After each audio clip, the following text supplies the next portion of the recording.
გალაქტიონი პირდაპირ არ ამბობდა თავის სათქმელს. პირდაპირ ასეთ ზოგს უყვარს ხოლმე ეს იმდენად ძლიერი ტიპი იყო, რომ ანზოგადებდა თავის ტკივილებს. აი რომ ქონდა დიდი წინააღმდეგობა თავის მეუღლესთან, პირველ მეუღლესთან, ოლია უკუჯავასთან, ის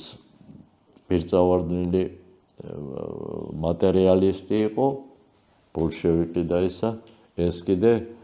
სისხორცეულად იდეალისტი. ახლა როგორია ალბათი ურთიერთობა და ალბათ იყო რა რაღაცა წინააღმდეგობები და ბევრი ვიცი, მაგრამ ახლა არ ვიწყდი და დაწერა უცბად ჰამლეტის ქნარი, ასეთი ლექსი. და ახლა უყურე ამ მატერიალს ოფელიას მამის დაუჯერა და თავის ძმას ლაერტს და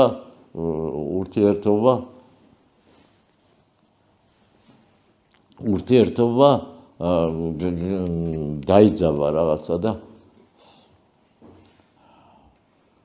როგორც იქა გააიგივა ოფელია იმასთან ოლიასთან ამაო თლად ცხოვრება დრტვინვის წუთის ოფელია წადი მონასტერში ოფელია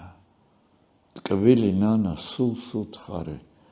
უბედობა ხატსაჩვენე და მაშორალი სული გული მონასტერში მოასვენე მას შორს მტვერი შორს მიწა ის ცის ვარ მყოფელია წადი მონასტერში ოფელია ძალიან დიდი ხო ხედავ იმიტომ გითხარით ის ურთიერთობა რომ სწორედ ის იმალ ჰამლეტის ქნარში თქვა თავისი პირადული ტკივით